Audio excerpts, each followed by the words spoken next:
আসসালামু আলাইকুম। ববি কিচেনে সবাইকে স্বাগত। বরাবরের মতো আরও একটা নতুন রেসিপি নিয়ে হাজির হলাম। আমার আজকের রেসিপিতে থাকছে বিকেলের নাস্তা। এই নাস্তাটা কিন্তু বাচ্চাদের স্কুলের টিফিনেও দিতে পারেন। এটার ভিতরটা যেমন পুড়ে ভরা, উপরটা সেরকম মসমসে মজাদার। আর এই নাস্তাটা বাচ্চারা খেতে কিন্তু খুবই পছন্দ করে। এটা অনেকটাই ক্রিস্পি। তো চলুন দেখে আসি কিভাবে এই নাস্তাটা তৈরি করা যায়। প্রথমে আমি এই নাস্তার ভিতরে যে পুরটা দিয়েছি সেই পুরটা তৈরি করে নেব। পুরটা তৈরি করার জন্য আমি চুলাতে একটা ফ্রাই প্যান বসিয়ে দিয়েছি। দিয়ে দিচ্ছি সয়াবিন সরিষার তেল। এরপরে দিয়ে দিলাম আমি হাফ কাপ পেঁয়াজ কুচি। পেঁয়াজটা আমি নেড়ে চেড়ে নরম হয়ে আসলে দিয়ে দিচ্ছি আদা বাটা এবং রসুন বাটা। আদা বাটা রসুন বাটা দিয়ে আমি একটু পানি দিয়ে দিলাম। এরপর দিয়ে দিচ্ছি স্বাদ মতো লবণ, দিয়ে দিচ্ছি হাফ চা চামচ মরিচের গুঁড়ো, দিয়ে দিলাম হলুদের গুঁড়ো একটু, দিয়ে দিলাম আমি ভাজা জিরের গুঁড়ো এবং গরম মশলার গুঁড়ো দিয়ে আমি ভালোভাবে মশলাটা কষিয়ে নিলাম। এরপর আমি দিয়ে দিব মাংস। আমি এভাবে মাংস সিদ্ধ করে ফ্রিজে রাখি, যখন প্রয়োজন হয় বের করে আমি রান্না করে নিই। তো আমি মাংসগুলো দিয়ে দিচ্ছি। মাংসগুলো দিয়ে আমি ভালোভাবে নেড়ে চেড়ে এটা রেডি করে নেব।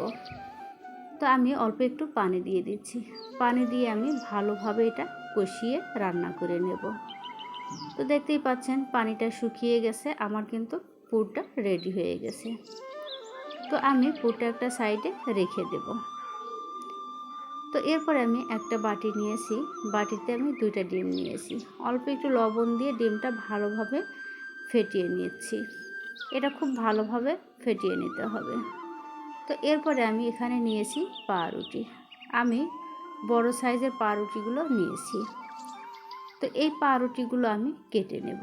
আর এটা কাটার জন্য আমি এই গ্লাসটা নিয়েছি। গ্লাস দিয়ে আমি সুন্দর করে এটা কেটে নেব। আপনারা চাইলে কিন্তু এটা যে কোনো শেপে কেটে নিতে পারেন। তো আমি এভাবে নাস্তাগুলো কেটে নিচ্ছি। তো আমি এখানে নাস্তাগুলো কেটে নিলাম। কেটে নেওয়ার পরে আমি এটা একটা সাইডে রেখে দেব। তো এরপরে আমি একটা প্লেটে ব্রেড ক্রাম্ব নিয়ে নিচ্ছি। তো এই নাস্তাগুলো আমি কিভাবে রেডি করছি সেটা দেখিয়ে দিচ্ছি। তো আমি প্রথমে নাস্তাটাতে পুর দিয়ে দিচ্ছি। পুরগুলো একটু চেপে চেপে ভালোভাবে দিয়ে দিতে হবে। এরপরে এই চারপাশটাতে একটু ডিম দিয়ে দিব।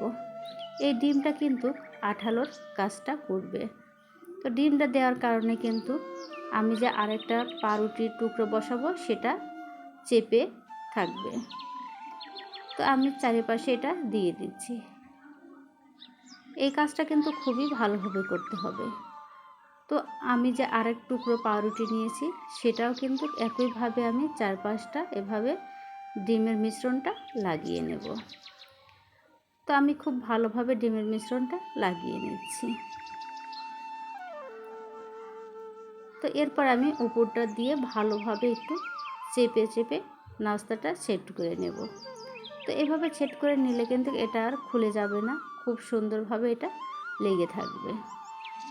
তো এরপরে আমার নাস্তাটা রেডি হয়ে গেছে। আমি এখন এটা ডিমের মিশ্রণে চুবিয়ে নেব। তো আমি ডিমের মিশ্রণটাতে নাস্তাটা চুবিয়ে নিচ্ছি। তো এরপরে আমি ব্রেড ক্রাম্বে দিয়ে দিচ্ছি। আর এটা ভালোভাবে কোট করে নেব। এই কোটের কাজটা কিন্তু খুব ভালোভাবে করতে হবে। কোটিংটা যত ভালো হবে নাস্তাটা কিন্তু ভাজার সময় খুলে যাবে না, খুব সুন্দর হবে এবং ক্রিস্পি হবে। তো আমি হাত দিয়ে চেপে চেপে নাস্তাটা এভাবে তৈরি করে নিলাম। এই কাজটা কিন্তু অবশ্যই খুবই ভালোভাবে করতে হবে। তো এরপরে আমি রেখে দিচ্ছি একটা সাইডে। তো আমি সবগুলো নাস্তা একইভাবে তৈরি করে নিয়েছি। এরপরে আমি চুলায় চলে যাচ্ছি। চুলাতে একটা কড়াই বসিয়েছি। কড়াইতে আমি তেলটা গরম হয়ে আসলে দিয়ে দিচ্ছি নাস্তাগুলো। তো তেলটা এখানে খুব বেশি গরম করা যাবে না, হালকা গরম হয়ে আসলে নাস্তাগুলো দিয়ে দিতে হবে এবং একটু সময় নিয়ে ভালোভাবে নাস্তাটা ভেজে নিতে হবে। এই নাস্তাটা যদি খুব বেশি গরম তেলে দেয়া যায় তাহলে কিন্তু নাস্তাটা উপর থেকে পুড়ে যাবে, ভেতরটা অতটা ভালো হবে না। তো যে কোনো নাস্তা ভাজার সময় একটু কম আঁচে ভাজলে নাস্তাটা কিন্তু খুবই ক্রিস্পি হয়, খেতেও খুব ভালো লাগে। তো দেখুন আমার নাস্তাটা রেডি হয়ে গেছে, আমি এখন এটা তুলে নিচ্ছি। আর এর কালারটা কতটা সুন্দর এসেছে। তো আপনাদের দেখানোর স্বার্থে আমি আরেকটা নাস্তা দিয়ে দিচ্ছি। এরপরে উপর দিয়ে একটু তেল ছিটিয়ে দিচ্ছি, দিয়ে এভাবে আমি নাস্তাটা ভেজে নিচ্ছি। তো আমার এই নাস্তাটাও রেডি হয়ে গেছে, আমি সবগুলো নাস্তা উঠিয়ে নিচ্ছি। তো নাস্তাগুলো দেখেই বুঝতে পারছেন এটা কতটা ক্রিস্পি এবং সুস্বাদু হয়েছে। তো আমার এই রেসিপিটা যদি আপনাদের ভালো লেগে থাকে তাহলে অবশ্যই লাইক, কমেন্ট, শেয়ার করবেন। আর এই ভিডিওটা যদি আমার ফেসবুক পেজ থেকে দেখেন তাহলে ফেসবুক পেজটাতে ফলো দিয়ে রাখবেন। আর যদি এই ভিডিওটা আমার ইউটিউব চ্যানেল থেকে দেখেন তাহলে ইউটিউব চ্যানেলটাকে সাবস্ক্রাইব করে রাখবেন পরবর্তী ভিডিওগুলো দেখার জন্য। আল্লাহ হাফেজ।